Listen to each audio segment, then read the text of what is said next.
Good morning, Brownsville. Good afternoon, good evening, depending on when you're watching this feed. If this is your first time here, welcome. My name is Frankie Olivo. Our program focuses on the very important issues that are affecting our local community. We have shed light on injustices and we've allowed for our platform, this mic, to be that of the voice of the people. Now, if this is something that you can see yourself supporting, well, we ask that you join the cause. Make sure that you like, follow, and are subscribed to all of our social media platforms. Currently, right now, this live program is being streamed on X, formerly known as Twitter, and on Facebook. We could be found under Frankie Olivo. We also encourage you to follow our personal page on Face. We could be found under Olivo Frankie. More importantly, if you haven't already, create a Gmail account, go to YouTube, like, follow, and subscribe to our channel titled Frankie Olivo TV. It's free.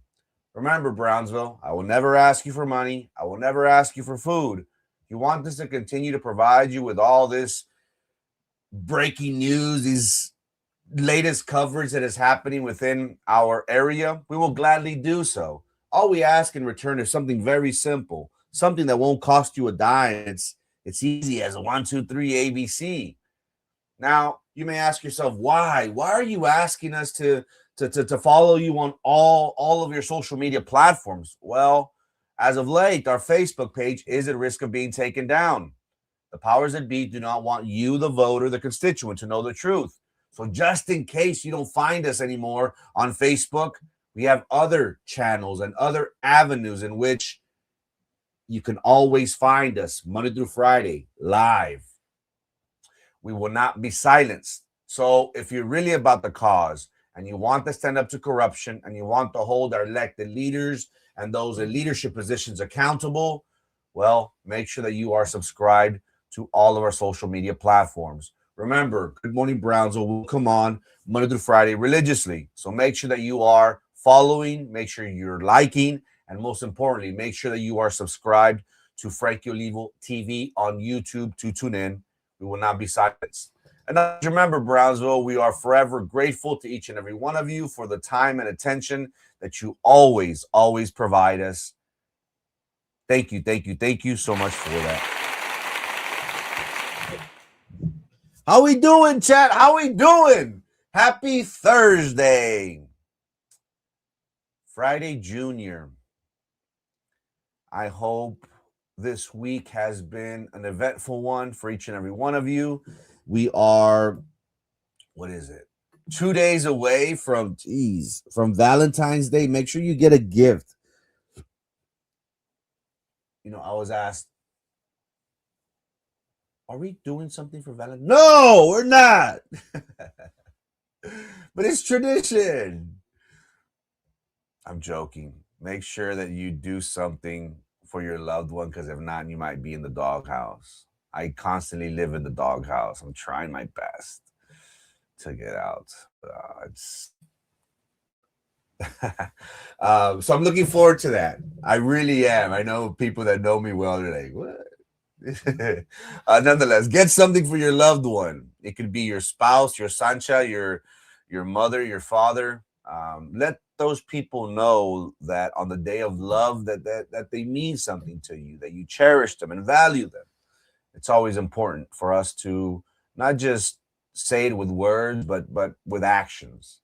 I'm just going to get them a little patch of grass in here. I love you. Ladies and gentlemen, today we're going to talk about a quickie. Marriage. No. We have to keep it PG-13. If not, we'll get taken down by the platform. Today, ladies and gentlemen, I want to talk about a judge that was sued for allegedly allowing quickie marriages in the courtroom. Now, why am I talking about this? Why are you bringing this up, Frankie? Whenever we think about a judge, the first thing that comes to mind is competency. We expect that whoever is on that bench that is going to hear serious cases involving family matters, criminal matters, that person is well-versed, well-experienced, has the knowledge, the the mental capacity to understand the situation. We want judges to be able to read the room, and we want them to be able to be impartial. We expect them to be fair. But more than anything, the most basic thing, in my opinion, as a lay person that has no experience in law, is I expect my judge to know their limitations, what they can and cannot do. At the end of the day, we are all bound by limitations. If I am the Walmart greeter, my role is to be at the door and make sure that I'm reviewing the tickets, the receipts. Oh, you bought this? Okay. My job isn't to charge people. My job isn't to exchange returns, right? Same thing with someone that works at PUB. They're out on the polls. What's their job? Their role. Their role is to fix that light. It doesn't encompass anything else. We all, no matter what your profession is that is listening to us, you and I have a role. You see, I do insurance. I'm a broker. My job is to present options to people. I don't charge people. I'm like, give me your money. No. That role is somebody else's with the insurance carrier, where the client pays the insurance carrier directly. I know my role as an insurance broker. I have certain limitations, and I'm bound by those limitations. I can't go over. I have to perform my duty. I have to know my role. At the end of the day, that is very important. Today, we are going to talk about a judge that was sued for doing something, quickie marriages, that they were not allowed to do. And this is very important because we are 4 or 5 days away from the start of early voting. And we have all the races are very important. But whenever we talk about a judge that is going to hear important matters, we expect them to be competent. One, we expect them to be fair and impartial. Two, but also just as important, we expect them to know their limits and their bounds and what their capabilities are. We don't want them to go above and beyond what is expected of them. And that is what this story will talk about today. And that is how we will start today's show. Thank you, Brownsville, so much for your time and your attention. But first, a word from our sponsor.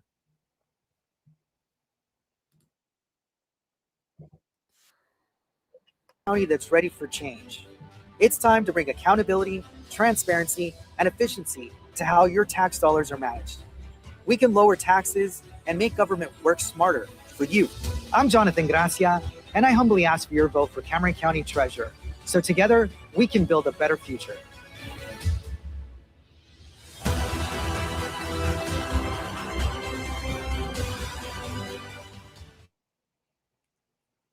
Whenever we talk about being in the courtroom, well, we expect that a judge should be highly competent and sharp because they are providing over very serious cases. And as the stake often involves, fundamental rights, possibly financial consequences, or even a person's liberty, when we talk about criminal matters. Whenever I think of a judge, I think of them as being knowledgeable, experienced, and are able to make the right decision.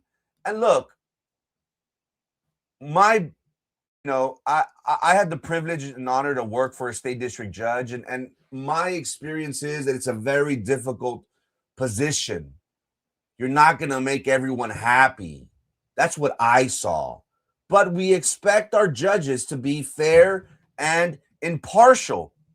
You see, come this Tuesday, You have the opportunity to elect the next state district judge out of Cameron County. And I've said this before, and I'll continue to say it because it's very important. These positions, ladies and gentlemen, they don't come often. I have used this position of a state district judge, something similar, different, but something similar in regards to a Supreme Court judge. Now, the difference is, of course, that a president, President Biden, President Trump, President Obama, are the ones that ultimately nominate these Supreme Court judges, and then they get voted on into that position. But the reason why I compare the Supreme Court judge to a state district judge is that these two positions, in my opinion, these individuals are able to stay in office as long as they would like. They say that Supreme Court judges, even federal judges here locally in Brownsville, in Houston, the Southern District of Texas, they stay there for decades until they retire, usually. What we have seen from the 107th Judicial District Court was that Judge Benjamin Udesti, is set to retire after serving Cameron County for 3 decades, 2 decades.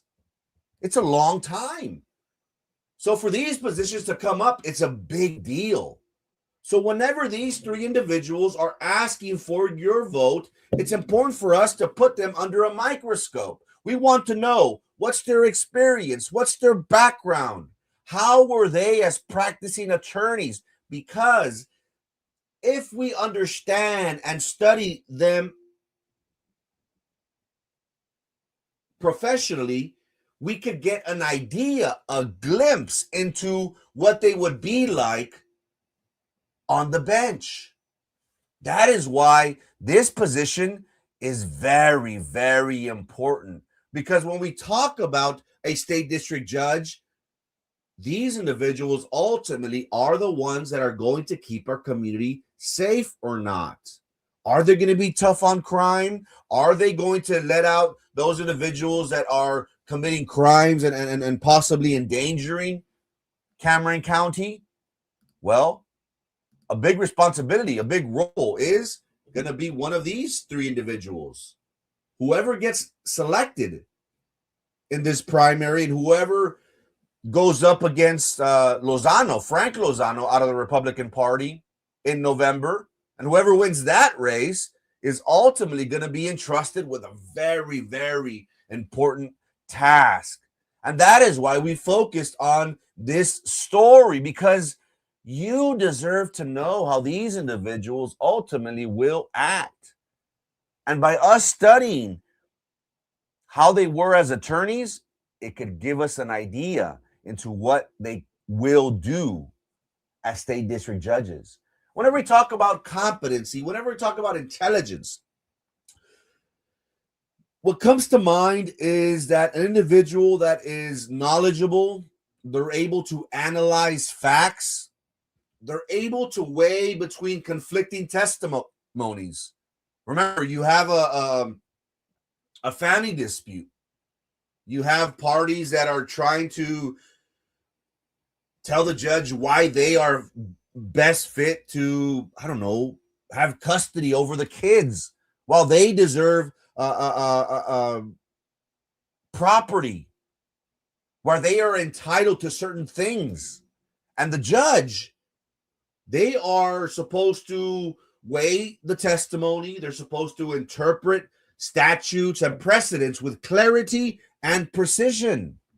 Whenever we talk about serious cases where decisions can have lasting, impact, well, a judge's sound reasoning, impartial judgment, and their ability to apply the law thoughtfully are very important and essential to delivering fair and just outcomes. Don't you want somebody that is wise, somebody that is knowledgeable, somebody that is experienced, somebody that understands the importance of knowing their limits and exercising authority only within the scope granted by law. That's very important. Whenever we talk about judicial restraint, it often reflects respect for the separation of powers. It ensures that they do not overstep into the roles of I don't know, a higher authority than them. Whenever we talk about a state district judge, they can't overrule, let's say, a federal judge or a court of appeals judge. The court of appeals judge tells the district court, hey, we're sending it back to district court. Figure it out again because of X, Y, Z. Maybe there was the judge was at fault. Maybe the attorney was at fault. Maybe the evidence that was introduced was inappropriately admitted. There's many variables, but the judge cannot overstep her boundaries or their boundaries. Remember, they are bound by exercising the authority within their scope granted by law. By focusing strictly on interpreting and applying the law rather than creating it or pursuing personal views, they uphold the integrity of the legal system. They need to recognize their limits. This also means that being mindful of precedents. They need to adhere to procedural rules, and they must acknowledge when a matter falls outside of their jurisdiction.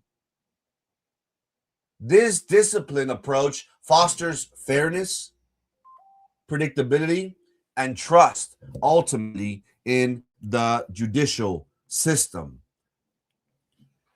Whenever we talk about what has happened as of late, we have been covering Aaron Hernandez Garcia, and we did last Friday. We did cover a story where an individual that was being represented by the daughter of somebody that was being represented by Aaron Hernandez Garcia came out live and stated, you know what? She caused their family a lot of harm. She publicized my parents' case, and she essentially blamed my mother for my father's death.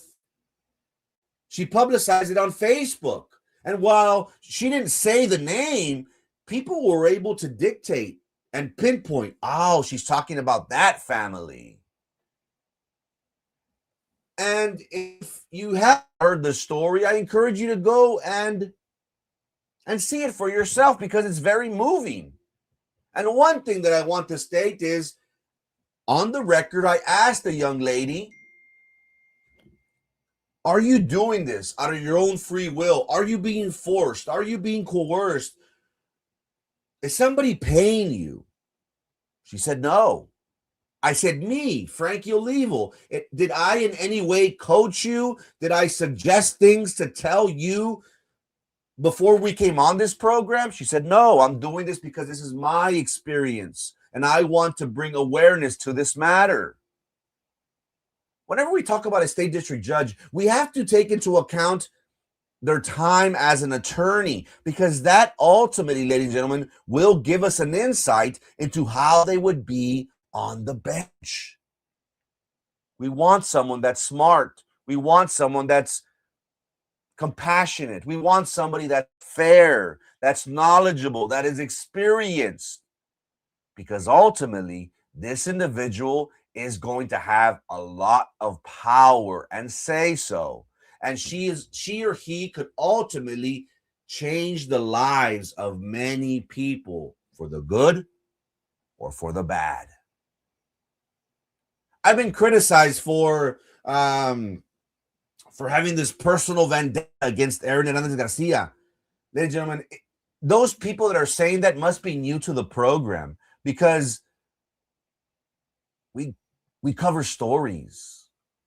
This isn't something that I'm making up. What I'm about to talk about today, about a judge being sued for a quickie marriage, is not something that I made up. I'm not using this for views or for likes. I'm talking about it because it happened. And I feel as if you, as a voter, you watching today, I believe you deserve to know.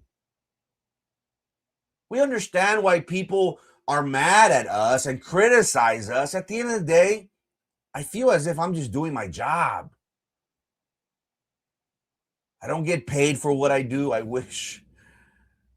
I have people threatening my life, people threatening to sue me. People say, oh, well, you're bought. Oh, you're. Ladies and gentlemen, for the risk that I'm taking, I wish that I was being paid, Chingo. I'm doing this because you, the voter, deserve to know. We don't make things up. Everything that we talk about with receipts. And what do we learn? What have we learned from this story, or what will this story show us? It will show us that an individual was sued in federal court for fraudulent 72-hour marriage waiver. And this is something that we have talked about before, but I want to talk about it even more because it's very daunting of what this person did. Now, this happened whenever Aaron Hernandez Garcia was a state district, I apologize, whenever Aaron Hernandez Garcia was a justice of the peace. And these past, 10 years, I've been arguing with attorneys because some attorneys have stated, you see, I don't know why people who do not have a law degree, I don't understand why people that do not have a law degree, why are they running for justice of the peace? We need people with law degrees because they need to understand the law. We have people such as Judge Linda Salazar, Judge Mary Yesher Sorolla, Judge Cindy Nojosa, Judge Mendoza out of Los Fresnos. To my knowledge, they do not have law degrees. And that has been an argument that many people, mainly attorneys, have stated. You need somebody with a law degree to understand the scope and to be able to understand the law. And me, I have been against it. I said, no, in my opinion, a justice of the peace is someone of the people, someone that's going to understand our struggles. Why do you think Judge Linda Salazar gets elected over and over again? Because she's for the people. People could relate to her. These are small claims, a small claims court that, we want somebody like us, a common folk, not somebody with a, with a tie, a suit and tie, and I got a law degree. What this story that we're going to talk about today, what this shows us is you don't need to be a lawyer to be a justice of the peace. Because what Aaron Hernandez did was a major screw up. She went above and beyond her role. Now, whenever we talk about understanding their limits and their roles, well, I would think that each judge, each elected position, anyone in politics gets a 101 refresher, no? The do's and don'ts. At least that's what I expect. Hey, what am I able to do? Hey, what can I do? What can't I do? At least that's what I do. Whenever I embark on a new journey, whether that be, insurance, whether that be podcasting, I want to know what are the do's and don'ts. What can I cannot do? What are my limitations? What are my expectations for this role? What Aaron Hernandez Garcia's people are going to say is, well, she didn't know. She didn't know, but she's an attorney licensed in the state of Texas. All she had to do was ask, in my opinion. Because for Cameron County and for a judge to be sued,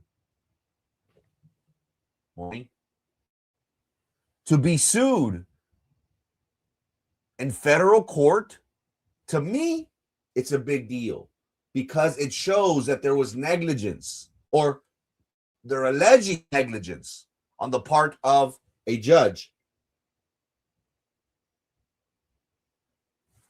Very quickly, what happened? Well, a couple who was in the process of acquiring legal residency, they did file a lawsuit in federal court charging that then Justice of the Peace, Aaron Hernandez Garcia, sold them a fraudulent 72-hour waiting period waiver. And ultimately what this did is this document here, which doesn't exist, which was created by Aaron Hernandez Garcia and her staff, ultimately what it did, it put in risk somebody's legal status here in this country.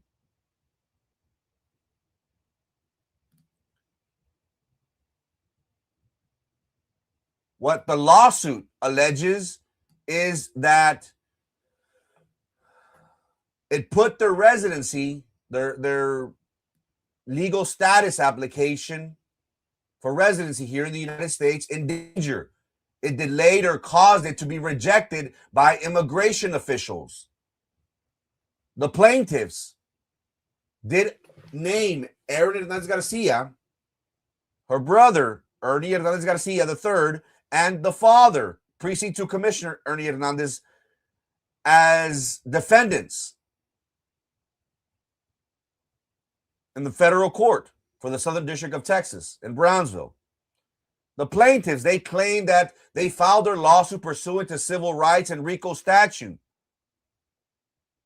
The plaintiffs stated that they presented themselves for a marriage application at the offices of Aaron Hernandez Garcia, who told them that they could be married immediately because she had the authority to legally grant them a waiver to the required 72-hour waiting period. The lawsuit does state that based on this information, and because they were informed that they had a pending immigration appointment for the plaintiff to obtain his legal residency and his wife to be, obtain employment in Cameron County, this couple stated that Aaron Hernandez Garcia, she said, "I'm an attorney. I know the law."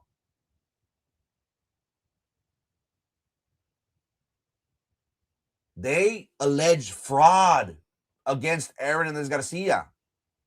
According to the lawsuit, the couple said that Aaron Hernandez Garcia is an attorney and knows full well, or should know full well, that she is not one of the designated authority persons pursuant to the Texas Family Code who has the authority or the legal ability to waive the 72-hour wait period. So they alleged fraud in their lawsuit. Ultimately, what this did for the couple, it complicated the immigration process and the status, since the Department of Immigration, they look upon sham marriages as being fraudulent. These quickie marriages, they can't deny legal residency and citizenship to those who have participated in these fraud scams. The interesting thing is that this wasn't the only time that this happened. According to this lawsuit, it alleges that the waiver, quote unquote, was used by Aaron Hernandez Garcia in at least 13 marriages, allowing them to forego the 72-hour waiting period. Now, this document that I show you was created by her staff. That this waiver, which according to state law can only be issued by a state district court, a family court, or an appellate judge or Supreme Justice, couples were being charged $40 for this waiver. So it really begs to question, why was Aaron Hernandez Garcia doing this? Now, whenever we think of JPs, JP is a very lucrative position because, I think now, if I'm not mistaken, their salary is 6 figures or something close to 6 figures from the county. But apart from that, they're able to perform weddings.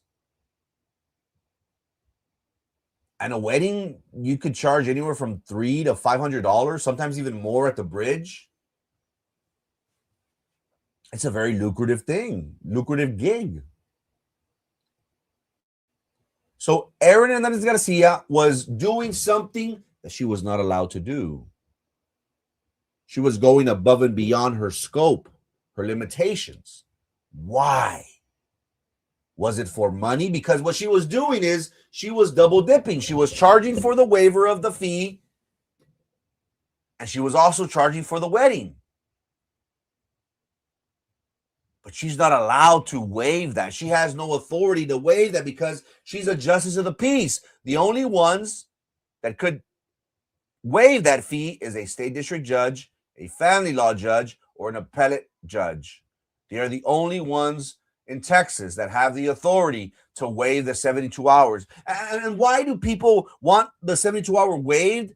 There's many reasons. What I have in my experience is that individuals that are in the military, they come down home and they wish to take their spouse with them to wherever they may be, but they need to be legally married. So they go before a state district judge and they say, "Judge, I'm in the military. I want permission to be able to marry my husband, wife immediately. That way they can travel with me and we can both receive benefits." It could also be maybe for an illness, maybe possibly somebody is dying of some sort of sickness, and maybe they're requesting, to be married as soon as possible because time is of the essence. There's other factors, of course, but the judge ultimately has the say-so. A state district judge ultimately has a say-so of whether, yes, I approve, or no, I deny. You have to have, you can't just say, pues I don't want to wait. I want to do it now. No. What's the reason for it? You can't just bypass it and say, "Oh, I don't want to wait 3 days. I want to get married today, judge." The judge is going to deny it. Dude, get the hell out of my court. There's got to be a legitimate reason behind this. So what ended up happening was that this was taken to court. And ultimately, what it shows is the lack of competency that Aaron Hernandez Garcia has as an attorney. And I hate to say this because I have all the respect in the world for attorneys. I have all the respect in the world for judges. Are they some bad apples? Yes. In a perfect world, they would all be great. They would all perform to the best of their abilities. But there are some that don't have it up here. And this case in particular is very important. Why? Why are you bringing this up, Frankie? Why are you being mean to this woman? Well, if she did this as a justice of the peace, not knowing her limitations, her roles, her duties, her responsibilities, what's to say what she will do if she's in an even higher position as a state district judge? Is she going to think that she's the queen of the hill and nobody could tell her what to do, and she's going to override, I don't know, a federal judge, an appellate judge? This matters. And this should matter to you, because what happens if you are in her court before her on the bench?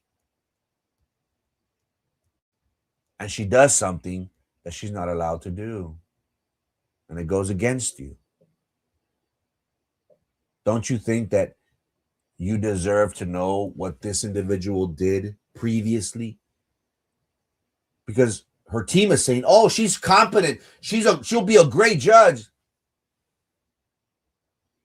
Again, last Friday, I brought you a young lady that suffered greatly at the hands of Aaron Hernandez Garcia based on a social media post.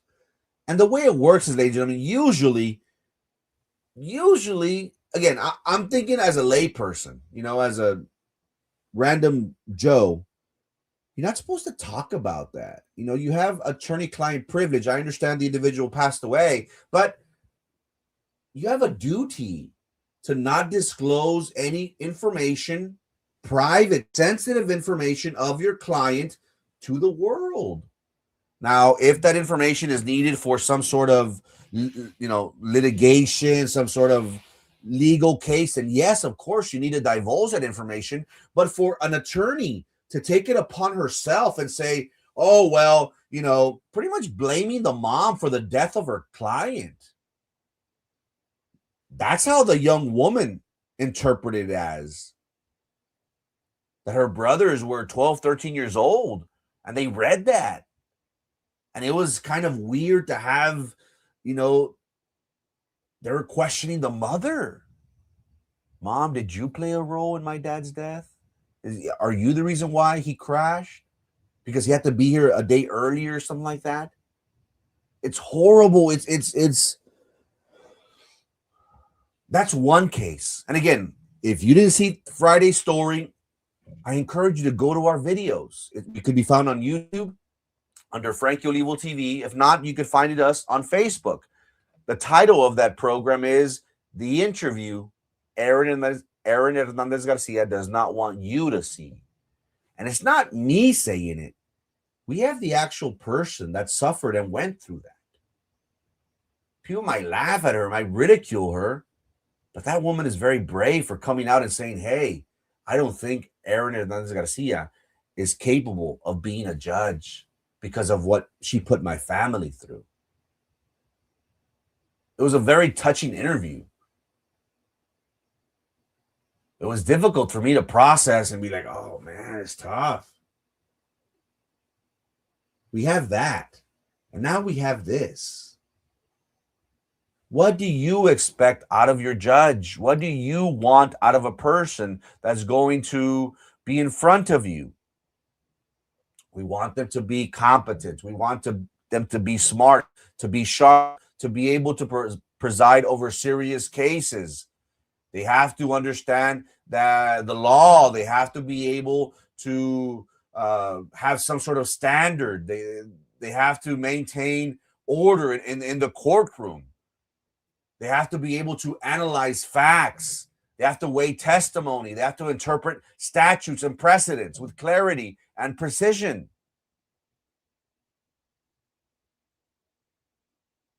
But also, a judge needs to recognize their roles and their limits.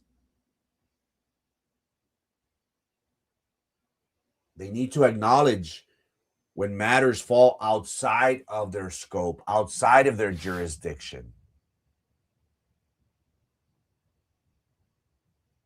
Aaron Hernandez Garcia did none of that. This was her as a JP. What will happen if she gets elected in November? Got to win in March, and then got to win in November. Is she competent? I will dare say no. Not because I have anything against her, because of her past. How do you feel about a judge being sued for allowing quickie marriages, something that she was not allowed to do? Are you okay with that? Is this who you want to be as a judge in Cameron County? If a person isn't able to withstand the rigors of a JP? What makes us think that they will be able to understand and comprehend the role of a state district judge? Tuesday, February 17th, you have the opportunity to cast your vote during early voting. We have talked about other races, but this one is right on top of there as being, they're all important. I don't want to misconstrue it, but this one is right up there because whoever gets nominated for the Democratic, out of the Democratic primary, whoever wins against Frank Lozano in November is ultimately going to be our next representative on that bench. And that person is going to be entrusted with handling very serious matters. And if we don't study and analyze their previous experience, their background, we fail our community.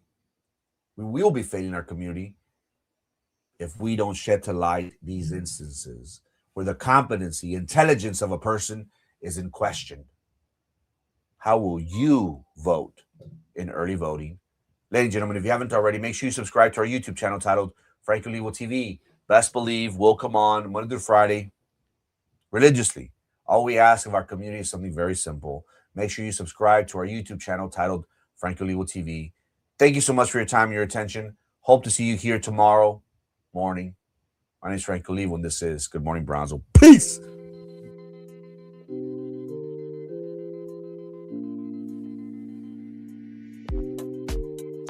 Mm.